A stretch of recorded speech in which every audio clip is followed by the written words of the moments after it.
Voilà, donc un autre aspect sur lequel je compte énormément pour vous, et vous allez voir, sans votre contribution, on ne peut rien faire. Même un éminent radiologue chevronné ne peut pas interpréter une colo-IRM avec un colon mal préparé. La préparation dépend de vous, dépend de l'infirmier du service, dépend de l'infirmier du service de gastro, de l'infirmier du service de médecine interne. Là, on va indiquer ces examens-là. Et bien sûr, de l'infirmier qui va travailler dans le service d'imagerie. Donc, c'est quoi la colo IRM à l'eau et qu'est-ce qu'on va préparer? Donc, les objectifs sont les mêmes. On va essayer de parler de cette technique-là. C'est une nouvelle technique. On l'a introduite pour la première fois en Tunisie et à l'hôpital militaire en 2014. Donc, on fait beaucoup de choses.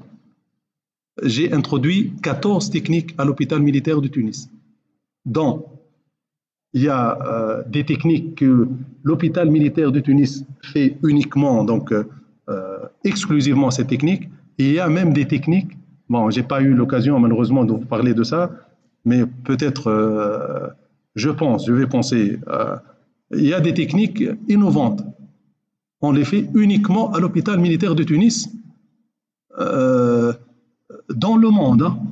C'est pas dans... Parce qu'il y a des gens qui veulent travailler. Et moi, je veux travailler, je veux innover. D'accord? Donc, je ne viens pas pour 2 heures de mon temps, c'est pas rien. Les étapes de réalisation et surtout, j'insiste davantage sur votre rôle pour la préparation. La préparation, pourquoi? Parce que je ne vais pas répéter ce qu'on vient de dire sur le scanner, le cancer. Le cancer, c'est un fléau, c'est un problème de santé publique. Il y a beaucoup de cancers, même en Tunisie, et malheureusement, on voit les patients à un stade très tardif où on ne peut rien faire. Les patients vont mourir dans quelques mois parce que la tumeur, elle est très infiltrante, très étendue. Et donc, l'idéal, c'est de dépister le cancer inférieur à 1 cm. Donc, des polypes inférieurs à 1 cm, si on les enlève, même si c'est un cancer, il n'y a aucune crainte. On a une hérédité familiale en Tunisie et dans beaucoup de pays de ce cancer-là, et il y a des facteurs alimentaires qui sont à l'origine de l'augmentation de l'incidence de cette... Voilà, entre autres, les mauvaises habitudes qu'on a maintenant sont à l'origine de ça. Donc on mange beaucoup de pâtes, on a beaucoup de sédentarité, on est toujours... heureusement ما سمعناش بالعربي donc avec le discours donc on fait beaucoup de choses qui favorisent la stagnation de matière fécale sur le côlon. Et là, ça peut être à l'origine d'irritation, ça peut être à l'origine de facteurs favorisants de cancer du côlon. Donc, parmi les... Je rappelle que la coloscopie, c'est pas toujours donné à tout le monde. C'est cher. Nous, on a des rendez-vous très loin. On ne peut pas faire le dépistage avec le nombre de gastro qu'on a, avec le nombre de salles d'endoscopie. Donc, on ne peut pas faire le dépistage.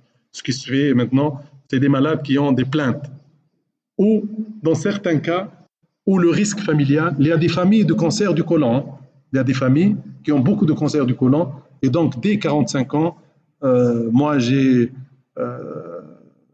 dans l'entourage, c'était à Gabès, je connais une famille, d'ailleurs les deux parmi cette famille sont des militaires, et les deux ont eu donc un cancer du côlon. Le dernier, donc là, c'est un technicien de radio, c'était à l'âge de 35 ans. Il a eu son cancer. Heureusement qu'on a fait le dépistage, et c'était un traitement au début radical, donc il n'y a pas de métastase et il va très bien.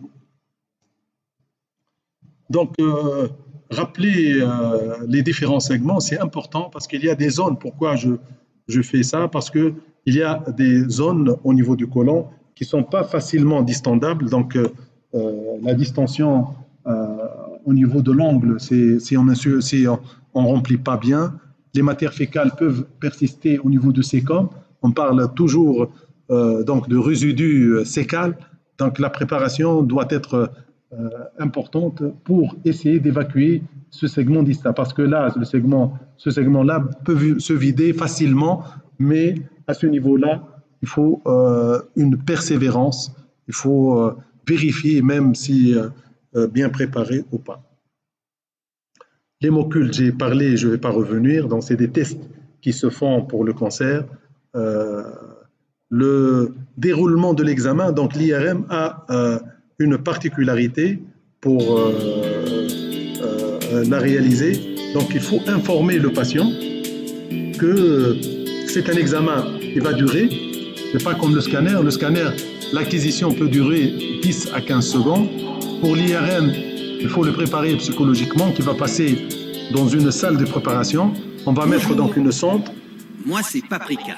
Et je suis ravi de vous expliquer le déroulement de cet examen. Remplir le collant là, avec vous apercevez un appareil d'imagerie par résonance magnétique. Là, c'est une machine 3 Tesla comme celle qu'on a dans le service. Avec cette machine, on peut voir presque tout le corps, l'IRM, c'est dans le cadre donc, de l'information du patient, comment ça se fait, les organes sont particulièrement bien mis en évidence, et donc si il y a du bruit à l'examen que vous est bien devez posée, dire au patient, on peut il y a répondre à beaucoup de presque bruit, toutes les attentes. Et on donne la possibilité au patient pour qu'il puisse entendre de la musique. Dans ce film, voire même on peut passer des images de ou des petits films pour qu'ils puissent les voir, parce que parfois un examen dure pas moins que 20 minutes. En noir, 20 minutes pour un patient dans un tunnel tout seul. Rassurez-vous, cet examen n'est pas dangereux. Mais comme il y a ce champ magnétique, on doit prendre quand même des précautions. Là, l'information, c'est vous. Hein. Vous savez, l'information, c'est l'infirmier en imagerie médicale. Tous les objets métalliques. La préparation également. C'est pour ça que le technicien en radiologie va vous demander si vous avez des objets en métal dans le corps, comme des prothèses, des broches, des éclats de métal ou un stimulateur cardiaque, une pile pour le cœur, quoi. Bien sûr, les contre-indications. Allez, maintenant, faut vérifier. Il est temps de passer Parfois, en cabine pour se patient, déshabiller et enfiler la chemise de l'hôpital. Et tu ne sais pas s'il a des prothèses ou pas. Il faut poser ces questions-là. Est-ce que vous avez tous subi les objets en métal et tout il y a un casier carrément au champ magnétique. Les montres, les cartes de crédit, les téléphones portables. Sinon, gare aux dégâts. Vous devez également enlever votre appareil dentaire. Nous demandons une machine. Vous ne trouvez pas? Tout à l'heure, donc le technicien en radiologie vous installe sur la table d'examen et le cas échéant vous fait une piqûre. Les professionnels appellent ça poser une voie veineuse pour injecter un produit pendant l'examen. Vous êtes couché bien confortablement sur le dos. Et l'injecteur, c'est une antenne. parce qu'on va injecter du produit de contraste, ça ne gêne pas du tout. le gadolinium, et on va injecter un antispasmodique pour diminuer. Voilà la poire là. Vous allez dire au patient, on va vous donner dans la main une poire. Si jamais vous êtes à l'aise, il suffit de faire comme ça. Et ça va sonner chez le technicien. C'est normal et ça arrivera plusieurs fois pendant l'examen, entrecoupé de temps de silence. Voilà, c'est pour cela qu'on donne des casques aux patients. On donne des casques aux patients. On peut mettre de la musique. Il peut choisir sa musique. On le donne donc les playlists. Donc on va lui dire. Bon, parfois des gens ils disent non, je ne veux pas de musique. Et cette préparation, moi, je vais vous raconter une anecdote. Donc le premier jour, c'était 20 ans, il y a 20 ans. Donc j'étais à l'hôpital Percy, à l'hôpital militaire de Paris. Donc c'est un des grands hôpitaux, donc après le Val-de-Grâce. Et donc ma première journée, je voyais les techniciens et les infirmiers passer avec des plateaux comme ça. Je me suis dit, c'est quoi? Ce qu'on mange ici, c'est un restaurant ou c'est un service de radio? Donc c'est un plateau sur lequel il y a des choses. Bon, j'ai pas oser voir c'est quoi, mais donc après quelques temps, lors de la pause café, donc j'étais un peu curieux et j'ai suivi un des infirmiers qui passe de côté, et donc c'était un plateau pour les patients qui vont passer des examens. Donc, sur le plateau-là, il y a la blouse usage unique, parce qu'on doit tout enlever, et il y a des petits boîtiers où on met conçus pour les lentilles, pour la prothèse dentaire, pour les lunettes. Donc, c'est systématique pour tout patient qui va passer en scanner et en IRM. Donc, c'était, bon, après, c'était la routine. Et bon, nous, on n'a pas ces moyens-là. Donc, on a des blouses quand même propres qu'on donne aux patients. Et on va, pour chaque patient, on peut donner une blouse en IRM ou en scanner avec un sabot avec lequel il va passer. Comme ça, on est sûr qu'il a tout enlevé et on va faire l'inspection. S'il a donc du piercing, tatouage, des boucles d'oreilles, on va l'informer et faire le nécessaire.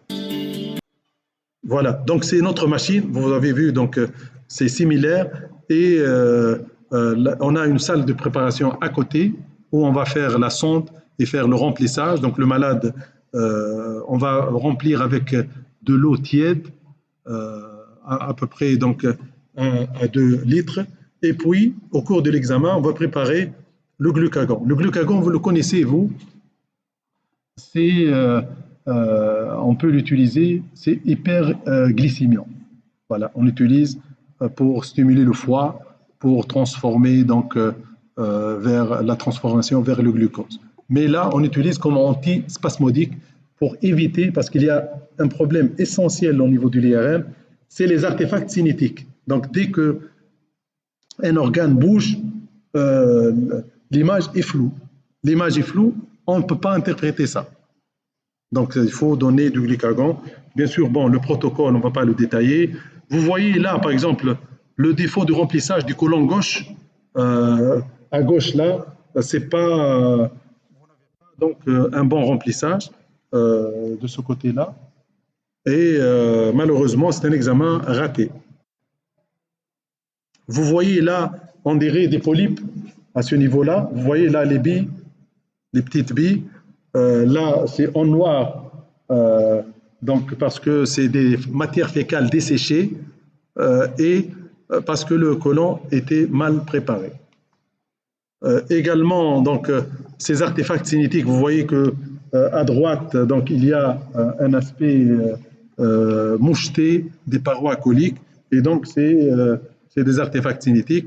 On peut voir un cancer, vous voyez là, cet épaississement irrégulier avec un bourgeon là, c'est un cancer colique découvert chez un patient qui a une rectoragie, donc il y a du sang dans les selles.